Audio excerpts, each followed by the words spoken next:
Hey Raghunath, tell everyone about our Patreon community. Sure, Kaustubha.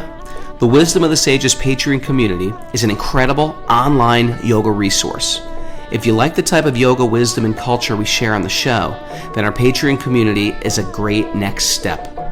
This is a listener-supported podcast, and any level of sponsorship will unlock a wide range of live and archived classes, talks, and even workshops.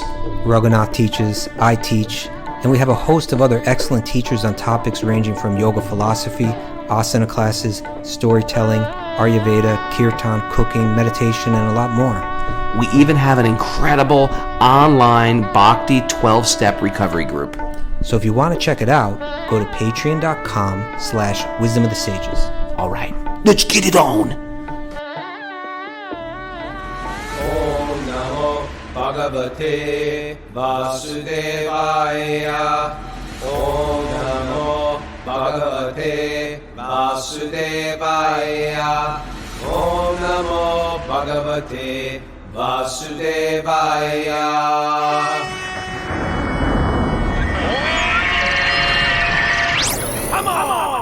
Live from Super Soul Farm, this is Wisdom of the Sages, a daily yoga podcast with your host, Raghunath, and co-host and senior educator at the Bhakti Center in New York, Kaustubha Das. Welcome to the show. Welcome to our non-walk on Wednesday. Yes, we have nobody walking on today. Walk off Wednesday. Someone walked off. Yeah. What happened? Because we have a special arranged marriage. We're gonna have it. No, I'm just joking. No more arranged marriage. I tried to explain to my son yesterday. I'm starting to tell Tarun the Mahabharata. Every kid I've told the Mahabharata to. No, it's his turn. You're going to tell? He was training him up. Training up, and he goes, "How do people get married?" I was like, "Well, there's different ways, my son. There's the one way is the lower method. class way of basing it on external beauty. Then there's a higher way of doing it as your parents tell you to marry because they know best. I see. And it involves astrology." He wasn't open for that, but he's gonna find his own way. And then I talked about how I don't know. This was my opening, and I blew it. I talked about how Ganga and Shantanu got married, and then they had a child. And he goes, "How do they actually make the child? How does the child get made? Like, where does it come from?" I was like, I would have loved to have seen a film with this, Raghu. I was like, and then the baby, I dropped the ball. I just dropped the ball. You changed the subject? What did you do? I just said, I just paused long enough for that little 7-year-old mind just to swerve somewhere else. Okay. Well, sooner it's coming back, Raghu. You're gonna have to deal with that. You must have dealt with it before. They learn it on the streets like I did. They learn it on the streets. Figure it out. Okay. I dropped the parent card yesterday. Tore up my parent card. Anyway, it is Wednesday, and it is a beautiful day, and Mara's getting flooded with emails of Krishna miracles right now. Like, postmen are coming to her desk with bags and dropping letters, snail mail letters, all over her chopping boards at the kitchen with Krishna miracles are happening. And the first one Kaustubha noticed is David Fleischer is dating. No, what happened was I had our very close friends from the Shama Ashram in Colombia. We've done it live in Shama Ashram. That's right. Yeah. So we had Sri Govinda and Shama Sundari over. And then Shama Sundari said her cousin has a boyfriend who got interested in Wisdom of the Sages. And I said, "Oh, very interesting." It turns out to be David Fleischer. Crazy. He's a regular Zoomer, right David there. Fleischer. Yeah. So we can also arrange Krishna conscious boyfriends or girlfriends for you. We do that. We did it for David. We can do it for you. That was our arrangement. Huh? It was a secret arrangement. You don't know anything about it, David, but we worked it out. We worked that out. She was going to say no when you asked her out. We were like, say yes. We got the heavy. Bhakti Louis came. Say yes. Say yes to David Fleischer. All right. No, beautiful people here on the show. Okay, so let's dive right in here. So, so anyway, that means the winner gets silver Tulsi malas at tulasimala.com. That's it, Mara. tulasimala.com. And if you like their malas, go check out their website. They have cool stuff. They're friends of ours. We like what they're doing, so we try to support their business. And they like our podcast. They're in Mayapur, and they create these beautiful malas. And if you like something there, they said they'd give 10% off if you write Wisdom 108 in lowercase, Wisdom 108 in their, I guess it's the coupon code. But check it out. It's these beads I'm wearing. Yeah. I'm a fashion statement. Check out this. Everybody's wearing them. Check out this nug I got for you. Okay. Knowing others' Hold it. intelligence. Who's the nugget from? This is from Lousy. Okay. Don't Lousy. laugh at his name, Raghunath. What? Please. Please. Lousy. I don't know how to pronounce it. It's actually pronounced lousy. Oh, I was right. Yeah. Okay. But generally, you don't laugh hysterically at it when you pronounce it correctly. All right. A little respect here, Raghu. Come on. No, it's not Laozu. Lao-tzu. That's how you say it. It's Chinese. He's saying Bhakti Justin's correcting his teacher right now. Oh, He's man. helping. No, he says he's helping. It's Lao-tzu, he says. All right. Thank you. Thank you, Justin. You're wonderful. Knowing others' intelligence. Knowing others is intelligence. There we go. Knowing others is intelligence. Knowing yourself, that's true wisdom. Hmm. Mastering others is strength. Mastering yourself, that's true power. I like that. You like that one? Aristotle also said something like that. Now, he always said, knowing yourself is the beginning of all wisdom. Knowing yourself is the beginning. Well, I completely accept that, right? Self-knowledge, self-realization. That's what we're here for. Yeah. How about this one from Guru Jaif? Is that how you pronounce Guru Jaif? I always said Guru Jeff. But It's not guru. oh, it's Gurdjieff. Yeah. I always called him Guru Jeff. Guru Guru Jeff says, without self-knowledge, without understanding the working and functions of his machine, man cannot be free. He That's cannot right. govern himself, and he will always remain a slave. There you go. I love this concept of real freedom. Yeah. Real freedom. That's right. We're not Otherwise, you're being controlled by the machine. The machine is controlling you. Yeah. Right? The senses are dragging you around. The mind is dragging you around. Those are just parts of the machine. But until we understand that I'm not the machine, we're controlled by the machine. And it That's becomes a takeaway, Mara, right there, by the way, right? Until we understand. We're always pushing our own takeaway. We all takeaway. take right mine there. away, Mara. Take mine away. Hashtag my verse. Well, I like this idea of like we're trapped in a world, even in the best of all circumstances, if we can't control the mind and senses. And we know that to be true. We're living in a world of haves. We all have. Compared to the whole population of the planet, we're all halves. And the fact is, we still can't be happy most often with all the stuff we've collected and packed into shipping containers, into storage units. We still can't be happy. We haven't figured out how to be happy internally. And we're suffering like that. And so these verses, they're ancient from all different cultures, India, Greek, and China, but they're all saying the same thing. No, that is Mastery- not a Guru Jeff. Is not an Indian person. He's not Indian? No, because it's not Guru Jeff. He's Mara, Armenian. can you Google up where Guru Jeff is from? He's Armenian. Oh, okay. Anyway, all over the world, they're saying these same things. That what's out there can't allow you. You don't have to allow it to hurt you. You have to be an emotional manager, an inner engineer. Inner engineering. I like that. Or else you're gonna suffer tremendously. And this is sort of what the Bhagavatam pushes towards.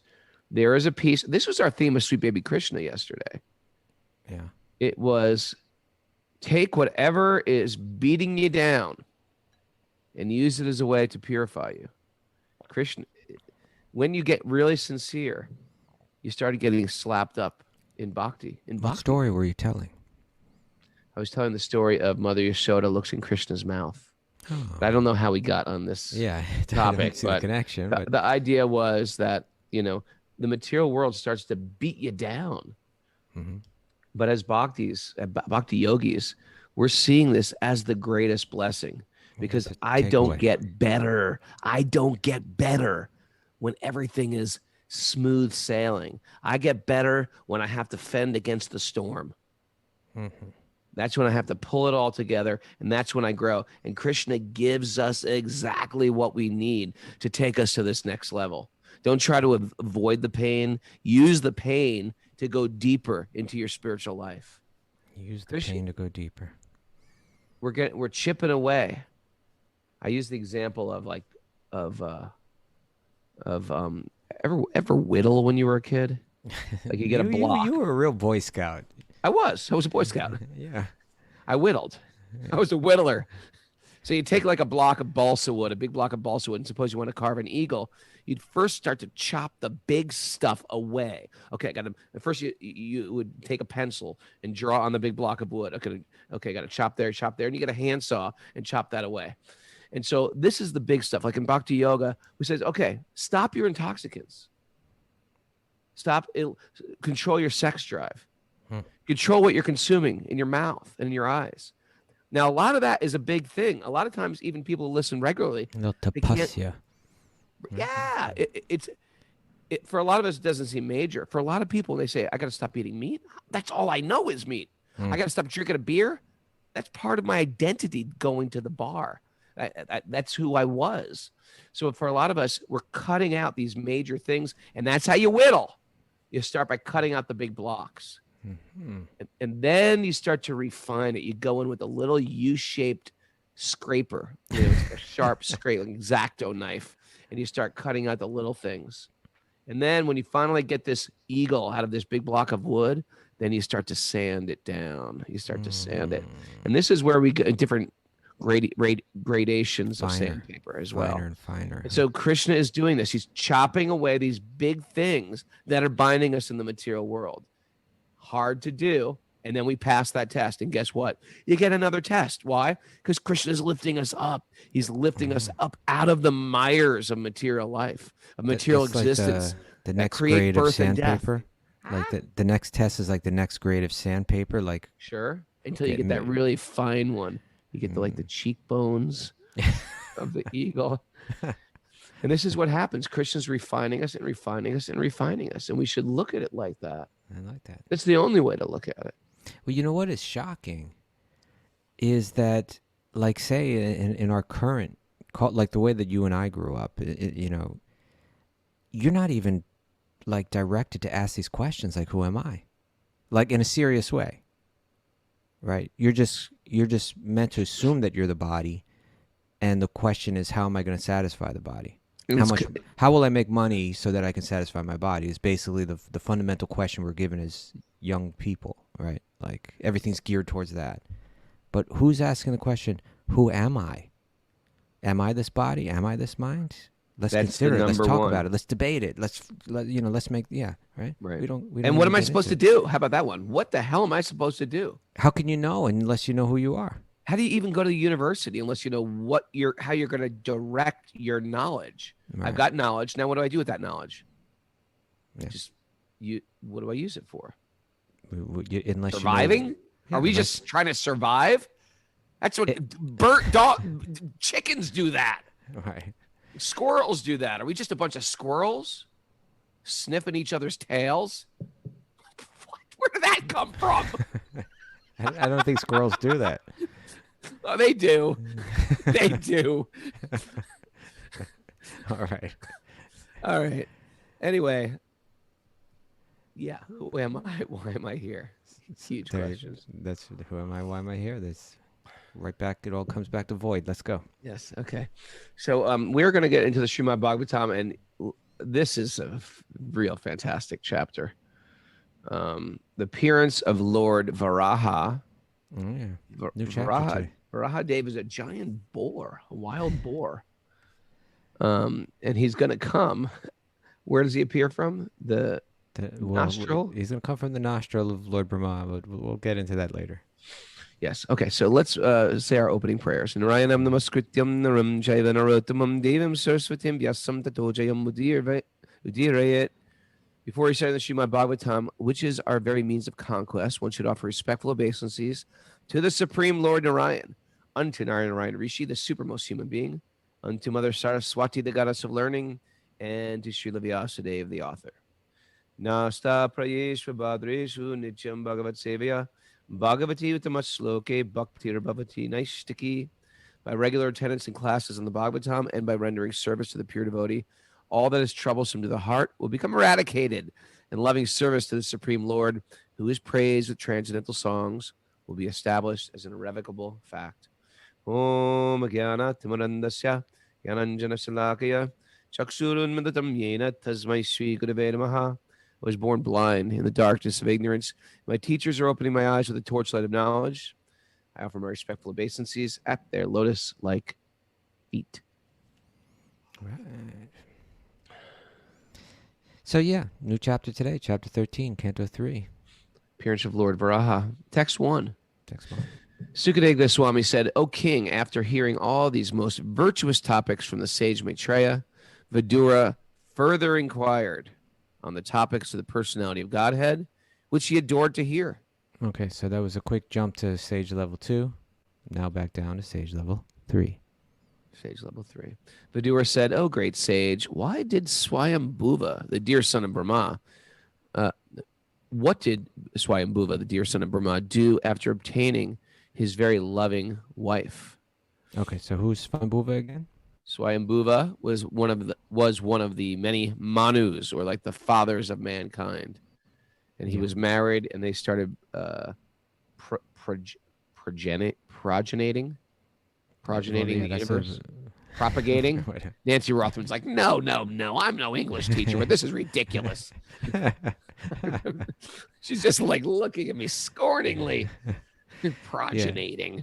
So we again, the last chapter was about Brahma's creation, and it's all going towards his, filling up the universe with all the souls, giving them bodies, giving them all that they need. And he was creating 4 Kumars. He created different sages. It wasn't quite clicking until somehow, after he kind of almost gave up on it. He had given all his effort, but then, and almost like had accepted its fate. I'm trying as hard as I can. I'm doing everything I can do. But then Manu, this Swayambhuva Manu appeared from. Manu is the position. Like it's like saying President Swayambhuva, right? Yeah, Swayambhuva Manu means Swayambhuva, who took the role of Manu. He appeared along with his wife Shatarupa, and they were ready to make kids, right? And a lot of them. Yeah. So we'll hear about their attitudes first. And the first lady's name was? Shatarupa. Shatarupa. Okay.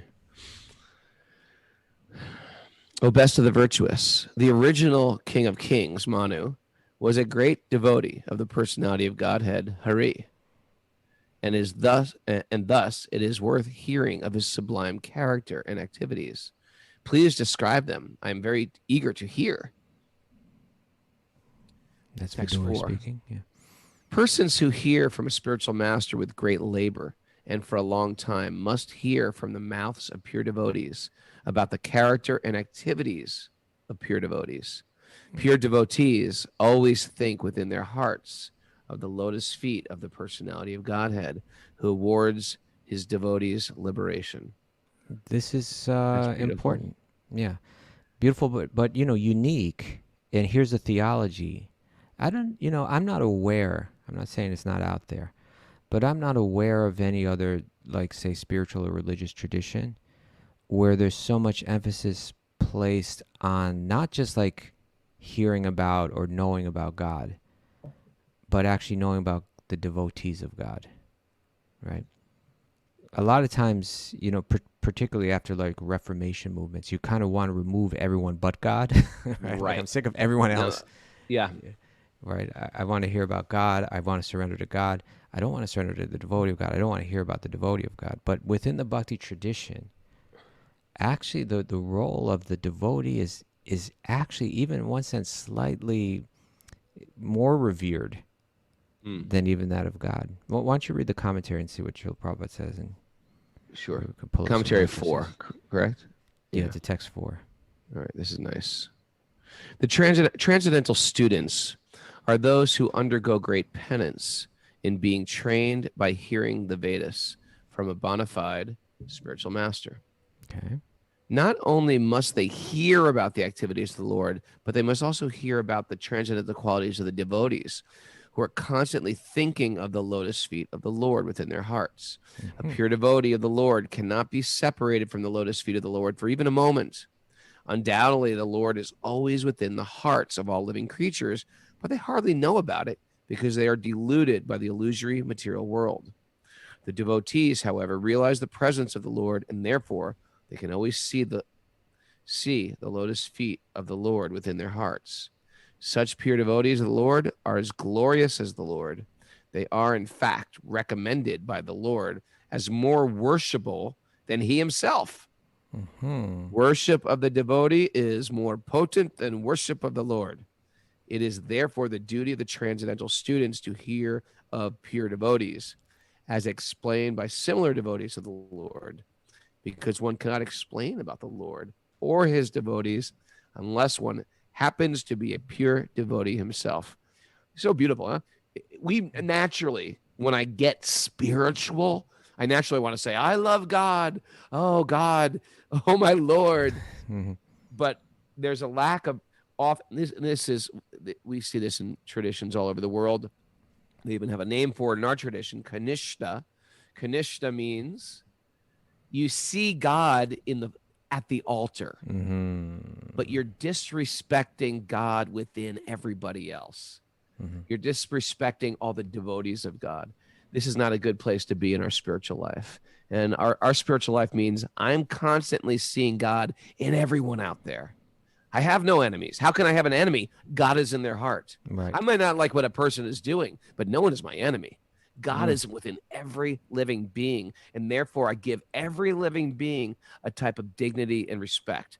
Even though I don't like what they're doing, I will never hate them. This is crucial what you're bringing up here. There's I'm a not verse. bringing it up. The Bhagavatam brings it up. Well, no, but where you just took it was interesting. In other words, bringing in this Kanishta idea, right? There's the Kanishta. There are 3 different adhikaras, right? This Or 3 different is worth writing down. This is a Sanskrit takeaway. What do we Okay, call those again? Sanskrit. Glossary goodie.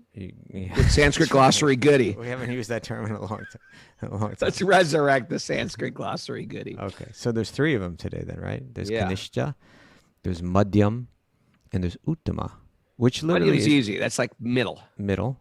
And Uttama means like the utmost, I suppose. Oh, I right? never thought about that. Yeah. Uttama, utmost. Yeah. Uttar means like higher. Like there's Kashi, which is Varanasi, and then there's Uttar Kashi in the Himalayas. There's The higher a one. place called Uttar Kashi, upper. Yeah, upper. Okay, so there we go. So these 3 different levels are mentioned, and these are 3 different levels of one's depth in bhakti, or you could say one's depth in spiritual realization. And this is so valuable. This is where the whole thing gets kind of scientific, and we can really break things down, right? Bhagavatam is going to say, here's 3 different levels of spiritual depth. And part of why it's so valuable, particularly for people like us that are on this practitioner level, we want to recognize how much we embody the qualities of the Kanishta, the neophyte, the lowest level, and we want to let that go and progress towards the Madhyam, the middle level. We don't want to imitate the Uttama, right, like the highest level. Sometimes people do that too, right? Right from the very beginning, they're almost pretending that they're on that highest level. Well, when they actually don't they truly think they can embody it. skip rungs on the ladder, and you Yeah. just can't. Right. It's got to be deeply realized, or else you appear silly. Right. And anyone who's has a little intuition, it appears like you're faking this. And you're not really addressing your issues, right? So with the Kanishta, the neophyte, the beginner, this verse defines them in the Bhagavatam. It says, Archiyam eva haraye. This is exactly what you're talking about, Raghu. Archiyam eva haraye, pujam ye shradate yate. they have faith, they have shraddha, shraddha, that archiyam eva hari, that when they see the form of God in the temple, pujam ye shraddha, they worship that form with faith. In other words, they accept, here's God. When I walk into the temple, I see this form. It looks like Krishna, right? It looks like the Lord Vishnu. I accept that is Lord Vishnu. And here goes all my external displays of reverence and of worship. I can display that. So archyam eva hari pujam yeshu deite natad bhakteshu chanyeshu. That natad bhakt, but they don't have that same faith that God is within the bhakta, within the devotee. Natad bhakteshu, and then it says chanyeshu, as well as everyone else. Like, in other words, they don't see God within the devotee of God. They don't see God within all human beings. It says sa bhakta prakritas ritaha, that such a person is a prakrita bhakta, the neophyte, the kanishta, the beginner. This is the one key thing that it's pointed. So many things could have been said, right? Right.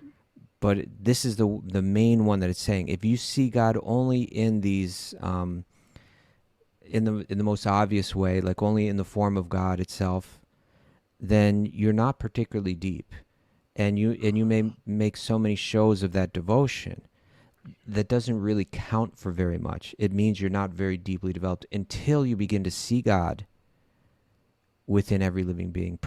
And now what this commentary we're reading here, Prabhupada was saying, like, that Prabhupada was mentioning that, like, God is within the hearts of everyone, but most people don't get it. Right? What was he say? He said, the Lord cannot be separated from even for a moment. They must hear. A pure devotee of the Lord cannot be separated from the lotus feet of the Lord for even a moment. Undoubtedly, the Lord is within the hearts of all living creatures, but they hardly know about it because they are deluded by the illusory material energy.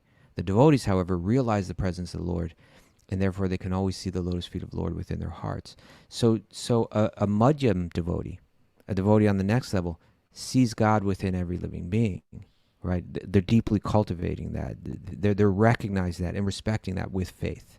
And particularly in those people who have enshrined God in their hearts, right? In other words, like, we all may have God in the heart, but the devotee is, in a sense, enshrining God in the heart and showing great love and reverence to God within the heart. And we're showing deep respect to that person. And the fact is that because God is so present within that person, and because through their actions and through their words, they're bringing us directly to God, in one sense, they become more worshipable than God themselves for us. They become the real focus of our devotion.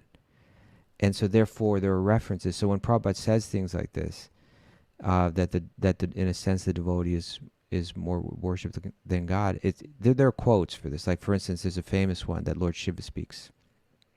Do tell. Lord Shiva says to his wife Durga, this one, it says, Aradhananam sarvesham. Aradhana means worship. So Aradhananam sarvesham, amongst all the different forms of worship, Vishnu Aradhanam param. Lord Shiva says that the worship of Vishnu is the highest worship. Okay, it's param, it's the highest. But then he goes on to say, Tasmat parataram Devi, O Devi, right? Tadiyanam samarchanam, still higher, is that, it's the word is tadiya. Tadiya means that which is related. So still that which is related to God, specifically the devotees of God, is still higher. Right? It's a very interesting theological point. And I think a verse that Prabhupada alluded to in this commentary is from the Adi Purana. That was from the Padma Purana. And in the Adi Purana, Krishna speaks to Arjuna. And he says, my dear Arjuna, one who claims, this is a famous verse. You'll hear it, in India people quote this, right? One who claims to be my devotee is not so. Only a person who claims to be the devotee of my devotee is actually my devotee. It's really there to help kind of set our attitude straight, right? See God. That's an attitude adjustment verse. Yeah, adjust that attitude right there. Yeah. Get this straight. It's a better metric for how spiritual I am. Right. Instead of how much I love God or love the deity, or better metric is how can I deal and how can I love the people God puts in my life? How can I see God in them? How can I see God in them? Because sometimes God is going to throw this real crazy in my life, right? This real jerk in my life, this real belligerent person in my life. How am I going to deal with that? And this sweet person, this loving person, this child, this soft-spoken person. Well, they're easy to love. How can I love these big problem cases that I have? How can I claim to be spiritual and not learn how to deal with these people that God has deliberately put in my life for my growth? And what to speak of, those people that have enshrined God within their hearts, right? Those devotees, like the special devotion that, and you know, that's where things get tricky too, Raghunath. That's where we're challenged to see higher, because sometimes those people we have disagreements with them, right? Yeah. We rub up against each other, but we're being asked to kind of like see what's more important, see what's more essential. Like that person has dedicated themselves with faith to love God. How can I not respect that, right? I got a call from Madhu yesterday. Madhu, what's he up to? Well, you know, he just got married and his wife is very sweet. And he goes, you know, Raghu, I don't know what to do. It's like my wife wants a dog and I hate dogs. I hate dogs. And she's fixed on one type of dog, a German Shepherd. And German Shepherds, they shed. Nothing is clean. Once you have that dog, nothing's clean. Brahminical life is just going right out the window. It's over. You get that. I was like, oh, yeah, you got to get like a non-shedding dog. And he goes, and then you put him in the car. The car's there. I was like, it's over. Cleanliness is over once you get that dog. And he's like, I just don't know what to do. And I said, I think this is a great opportunity for you to love somebody that you don't necessarily want to love. Not your wife, the dog. Meaning this dog's going to come. This dog's going to come, and you got to learn to love this dog. This dog isn't coming for your wife. This dog is coming because you got issues with dogs, and you're going to have to learn to love this being and cohabitate this being. I was like, this dog is coming directly from Krishna for you to get out of your big hate dog ego. And he's like, I didn't want to hear this. This is not what I wanted to hear. I wanted you to bond on my side and go against her with me, team up with me. Tell him to give Tukaram a call. He'll probably work the other end of that equation, I bet, right? And probably with a lot of enthusiasm. I said, love that dog. Love that dog. Because that's what you went through with Gus. I went through too. I didn't want a dog. I tried everything not to get a dog. I'm a cat person. But have you grown? I've grown, and now I love my dog. I learned to love him. All right. Yeah. So it's not going to be easy. This becomes when you're sincere about bhakti. It's not. You'll get some bliss. You'll get some joy. You'll get some effervescent feelings, but you're also going to get sent people, situations that are going to be like, "What the hell?" And that's because Krishna's saying, okay, you're doing pretty good. Let's lift you higher. Krishna's not trying to like ruin your life. Krishna wants to see us grow to the next level, to higher echelons of our spiritual, on that spiritual ladder. And so expect the difficulties. If it's difficult, that's good news. That means Krishna's saying it's time to rise. All right. If it's easy, it's hard to rise when it's easy. You got to really work hard.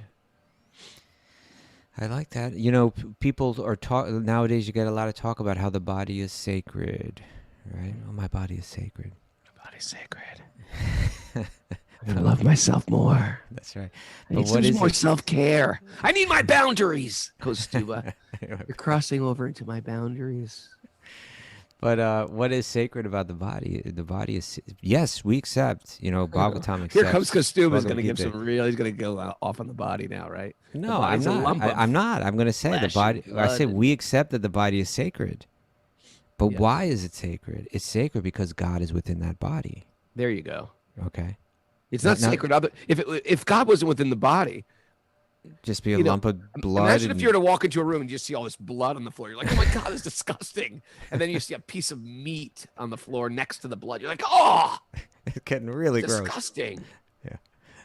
Yeah. So, and then you see a brain just like on the floor. It's getting worse. Okay. It's getting worse. Like the body's actually disgusting. But what makes the body beautiful, or hair, Someone just cuts their hair and leaves it on the hair in floor. there. Disgusting. Fingernails. Mucus. Someone blew their nose, just left it on the. So the idea is the body's not so great, but the body, when the soul is in that body, we think, what a beautiful body. But to speak of God being in that body, right? Well, Then it becomes a soul, temple, right? then Then it the becomes body a actually temple. becomes a temple, right? Now you have to start to respect every body, right there. Everybody, Respect 'cause God's in the everybody. body. That's right. So you respect everybody. Yeah. Respect everybody. Otherwise, and- it's just like a carcass. Right, but so that's our practice. That's where we should focus. If you want to take your yoga off the mat, right? Yeah, I want to take it off the mat. Try to start seeing every body. I got to start putting my yoga on the mat. That's my problem right now. I got to get my yoga on the mat. Get at least part of it back on the mat. Yeah, but try to see every body as a temple of God. Now you're walking around in a totally different consciousness. The respect that you're going to show, right? Like if we understand what it means to go into a temple in the right, like sometimes I think even we're neglectful of this because we're not so trained up in it. But you go into that place with respect. You begin to like, okay, you're laughing and you're talking, you're hanging out. But then when you go into the temple, it's like, okay, hey, like there's a focus. Right. There's a little bit of respect. Right? Yeah, there's a bit of a bit of focus there. A bit of sobriety sets in, and a bit of spiritual focus. You're at your best, right, when you go into the temple.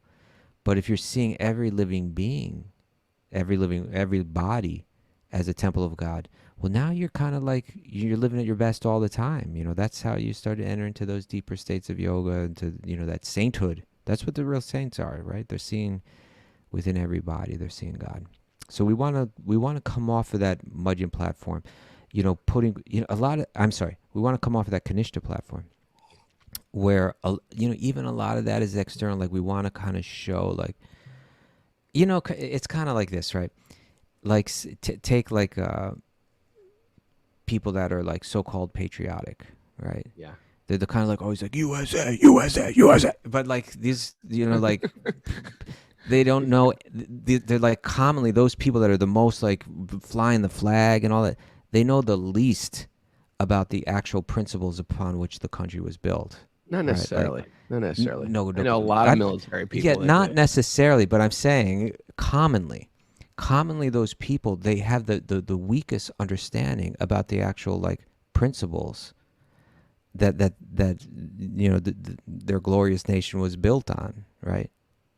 You get so mixed up on these topics. Mary's just looking at him like he doesn't. Here it goes. He doesn't get it. Like for instance, no, she's not looking at me. No, she is. She is. She is. So but my point is, commonly it's like that with God too. The people that are like the most like, God, I love God, I love God. They really have the most shallow spiritual understanding. I see your point where you're going with that. Okay, you're starting to. Here's another way to put it. Whenever you see anybody, you should never be like, I hate those guys. Mm-hmm. You shouldn't be like, whenever you see somebody, you shouldn't be like, I hate them. There's a verse about let's speak of a devotee. It says you should always be happy to see a devotee. Right. If you don't, it's an offense. That's a good one. Nice. Okay. And you know what's another interesting thing too? Can't quote where it's from, but I've heard that. No, I think that's coming from Bhakti-yogi. I think it might be mentioned. I could be wrong, but is it mentioned in one of the commentaries to the Upadeshamrita? Might be there. But in any case, yeah, but that's hate in the that's hate in the heart, right? When you open up a magazine, you see someone, who's that jerk? You're looking at someone. When we're carrying that hate in the heart, that's my problem. Right. That's not their problem. It's not Britney Spears or Justin Bieber or whatever magazine I'm opening. I'm flicking through and seeing some face, or Kylie Jenner. If you've got hate in your heart, that's your big problem. Yeah. You don't even know these with people. That stuff going on. We don't know them. We don't know where they're at. We hear. Yeah. And even if their behavior or their character is problematic, still we know, because we got spiritual knowledge, that underneath that is the pure soul, and that we've all been we've all gone through our stages in this life or in previous lives, where we've been just as mixed up or just as screwed up, right? What to speak, Prabhu, if we bring that into sacred circles? We bring that attitude where I constantly look for people. I see them. I'm disgusted with this person. This person drives me crazy. And then I'd say, okay, I get into bhakti. Now I have a very sacred community, and I'm bringing up that same critical, fault-finding nature within devotional circles. Oh, that devotee does this. I would never do it like that. This devotee's like this. I don't trust what this devotee's about. That's not cool. That's a problem. That's a big, big problem, because we ruin our spiritual bank account. We're creating a spiritual bank account by our activities, our devotional bank account. And it just like the currency crashes when we start offending devotees. And we can't become devotees unless we can't become weighty devotees in our spiritual practice unless we have that initial respect to everyone. And so therefore in our spiritual circles, there has to be great respect for the devotees. There's a beautiful quote here. What do you got? This one. It's from Bhakti-yogi Thakur. We look at the devotees like this is how we should look at the devotees. Krishna is yours, and you are able to give him to me. That is your power. Mm-hmm. What a beautiful way. When you see a devotee, that's what you should say to them. You go up to someone like Mara. Mara, Krishna is yours, Mara. You can give him to me. That is your power. Along with the meatballs. Along with the vegan meatballs. Vegan meatballs are yours. You can give them to me. You can give me Krishna in the form of prasadam vegan meatballs. Please give them to me. A little deity made of a vegan meatball. Okay. But, also I was thinking, I mentioned that Shamasundari and Sri Govinda visited us yesterday. And they back to the miracles. They visited you yesterday? Yeah. Ah, all right. I didn't know that. Yeah. That's how I found out about that miracle. Otherwise, I would have brought that miracle up a long time ago. I just heard about it. You should have went on a double date. We should have gone on a double date? Yeah, with David. Oh, well, that would have been a triple date. In any case, he was in Florida. A triple date, yes. Yeah. Okay, forget it. But in any case, so they had questions about like puja, right? Like doing this kind of meditation of the offerings that are done in the temple. Mm-hmm. And so we were talking about like the different the method that Gita Priya uses here in our little temple, the method of the meditation, how it goes, right? And that actually also comes from a book from Bhakti-yogi Thakur, right? From his book, The Bhajan Rahasya, where he, at the end of that book, he kind of lists this puja method in the different steps. Archana Padati, right? Padati means the different steps one takes in this puja. And so, but at the beginning of any type of this kind of meditation, it starts with that practice called Bhuta-shuddhi, which means the purification of the self. Which really, what it's about is it's trying to like readjust the mind, right? At least temporarily. That while I'm in the world, I have so many roles that I play, right? There's so many. I'm a husband, I'm a wife, I'm a father or a mother, I have this certain role in society, I have that role in society, I have all these different roles that I play. When one practices Bhuta-shuddhi, the idea is like all of these identities that I've adopted, they're temporary identities. They're not it's not the real me. It's not the real me. I embrace it and I live, but I have to understand that there's something deeper. When I'm doing this meditation, it's at that time of the day. I'm going to do it every day. And it's at that time of the day that I want to really focus on my true self. I can, at least for this amount of time, I can let go of those identities and those roles and those responsibilities. I'll walk back into them when I'm done. Sure. It's like put on your costume. I'm going to play dad now. I'm going to play husband now. I'm going to play son now. Right. You could do this while you're chanting japa too. You can throw away your material identity and say, I'm a servant of Lord Krishna. Well, okay, that's an excellent point. So even before chanting japa, one could do Bhuta-shuddhi, right? But the way that, and sometimes like in temples, they're elaborate, right? And it involves pranayama and it involves the chanting of many verses and certain types of meditation and so on. Pre-meditation meditation to get set for the meditation, right? Yeah, you pre-meditation. I got to meditate. Before. Yeah. Got to meditate so that'll be ready for the meditation. So it's like cleaning your house before the house cleaner comes. The house cleaner's coming today. I gotta clean Well, like the I guess house. if you want to clean your house, you can't walk in there with like mud on your boots, right? First, you got to Yeah. clean your boots, then You you gotta clean clean the your boots. house, right? And you gotta Take the clean it boots for the off. house cleaner. Yeah. So the Bhuta-shuddhi that's mentioned by Bhaktivinoda Thakur is just meditating on one verse, and it's a verse spoken by Sri Chaitanya. And so it becomes interesting, right? Because Sri Chaitanya is God himself, right? He's an avatar of Krishna, but he's coming as a devotee of Krishna. And now he wants to meditate and serve Krishna through puja. You know, how does he do it? So we take this one verse from him, and that verse, this is what that verse mentions, is that I'm not a Brahmana, Kshatriya, Vaishya, Shudra. I'm not Brahmachari, Grihastha, Vanaprastha, or Sannyasa, right? These are the Vedic social roles. And the verse is saying, I'm not any of these roles. That's not who I am. Well, then who am I? Now, he could just say, I'm a servant of God, right? Like, that's my identity. That's my eternal Easy. identity, right? But he actually takes it a step step more, right? And he says, Gopi Bharta Kamala Yor Dasa. That means, Dasa, I'm the servant of Gopi Bharta Kamala Yor. I'm the servant of the lover of the gopis, who's Krishna, right? But he doesn't just say that. He says, Gopi Bharta Kamala Yor Dasa Dasa Anudasa. That I'm the servant of the servant. I'm not even Of the the servant. Yeah, I'm not even like das and a das. I'm not the servant of God. I'm not the servant of the servant of God. I'm the servant of the servant of God. Right? Dasa Dasa Anudasa. This attitude is essential to bhakti.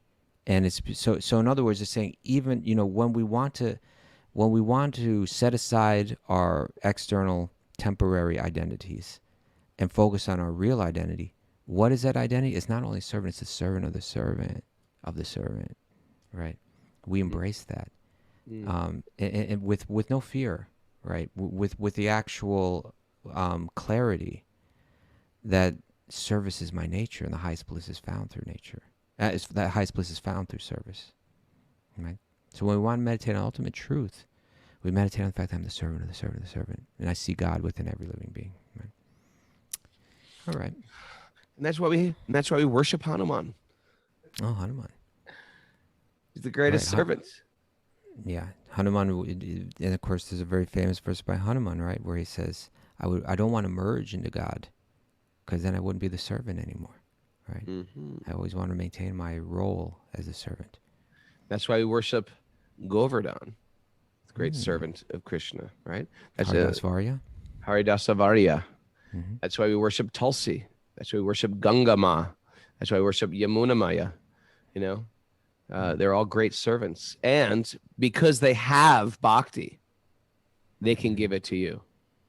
Nice. What song? Where was that from? There's a song that you quoted, Bhaktivinoda Thakur. Yeah, it was from Kaustubha is quite impressed on my scholarly research. Bhaktivinoda Thakur. Oh, it's from Oh Hey Vaishnava Thakur. Oh, Hey Vaishnava Thakur. That's right. Hey Vaishnava Thakur. Bengali. I don't see you as the Bengali bhajan guy. I see you as the. I'm the Hindi bhajan guy. Yeah, you're the Hindi bhajan guy. Oh, yeah. The So Hindi that's why we bhajans worship. are That's why we more worship the great party. devotees, because they have bhakti. They give it to us. They can give it to us, and that's why there is this concept of guru worship, or love, or devotee worship. Sometimes we just like, I worship my guru, but all you other guys, forget it. Can't go around like that. You've got to give that respect to all the Vaishnavas. All right. It's super important. You got to be happy to see them. All right. Shall we continue? Or do you want to go to takeaways? There's some great verses about devotees. It's a little early for takeaways, Raghu. But Is if you it? want, read your verses about devotees. Go ahead. You got some? Yeah. Hit it. Never as prepared as you are. I'm patient. A little dead air. Nothing like a little dead air. Yeah. Oh, forget it. Okay. I really want it to be more like Kaustubha today. Who were you going to quote? Oh, I have a bunch of different quotes I brought together here. Where are they? On your computer or on? No, in my little book. in my little book. Oh, I see. Little verse book. A yeah. compendium of Vaishnava verse books. A compendium of Vedic verses. Anyway. All right. All right, let's go. Takeaways, Mara. You want to read another shloka, or you want to just go a takeaway? We can read more slokas if you want. We can build up. I think read a few. Okay, let's read a couple. Sri Sukadeva Goswami said, the personality of Godhead, Sri Krishna, was pleased to place his lotus feet on the lap of Vidura because Vidura was very meek and gentle. The sage Maitreya, who was very pleased with Vidura's words and being influenced by his spirit, he attempted to speak. He placed his feet on the lap of Vidura. In other words, when he ate at Vidura's home afterward, Vidura's whole thing was like his love for Krishna was so much, and Krishna loved him so much that there was this intimacy where it's like after Krishna was done eating, it's like, oh, let me give you a little foot massage, place his feet right down. Yeah, so like it's interesting, right? Because Vidura, he knows Krishna. Like Krishna's been to his home. It's shown him great affection and everything, but still he's going to Maitreya for instruction. And Maitreya is like instructing Vidura almost like a guru. Yeah. But he's thinking, who is this person that I'm speaking to who's asking me the questions? He's so pure. That Krishna has such deep love and affection for him. So there's it seems like it should be the other way around. It seems like Maitreya should be asking Vidura. But he's not. So there's this appreciation and respect going both ways. After his appearance, Manu, the father of mankind, along with his wife, thus addressed the reservoir of Vedic wisdom. What are you Brahma. reading from? The next verse, 6. The sage Maitreya said to Vidura. Okay, you just didn't read it. After the appearance of Manu, the father of mankind, along with his wife, thus addressed the reservoir of Vedic wisdom, Brahma, with obeisances and folded hands. Okay. You are the father of all living entities and the source of their subsistence, because they're all born of you. Mm-hmm. Please order us now, how we may be able to render service unto you. Isn't this the way the kids are supposed to approach the parents, Raghu? All my children do. Good morning, Father. How can we serve you today? With folded hands? Yeah, they touch my feet. They bow down, touch my feet. Mm-hmm. Good morning, Father. We are born of you. Therefore, please order us how we may render service unto you. We are in debt to you, Father. In so many ways, in countless ways. My kids are nice. I haven't trained them in that yet. No, they're still working on that part. All right. They're pretty nice. I've got nice kids. You do. But Tarun's a handful. Tarun's a handful. But you know what? I'm working on them. The broken leg slowed him down, right? It didn't slow him down. He's walking around like a pirate now. All right, let's do some takeaways, Mara. What you got? All right. We need a takeaway. A takeaway, if you're new to the show, a takeaway is a little piece of nugget that you can take with you in the course of the day and meditate on it. If you like it a lot, you can print it into a t-shirt. If you like that even more, you print it into a mug. If you really love it, you tattoo it on your neck. What's our takeaway today, Mara? Knowing yourself is the beginning of all wisdom. I'd put that on my neck. Self-realization is real freedom. My neck. Other side of the neck. Other side of the neck. Neck is full now. Take whatever's beating you down and use it to purify. What was that? Not worthy of the neck. Take what's beating you down and use it to purify. Oh, yeah. You said it right. Reword it and make a shirt out of it. Go ahead. Whittle your way to bhakti. I like that one. Imagine walking around with that neck tattoo.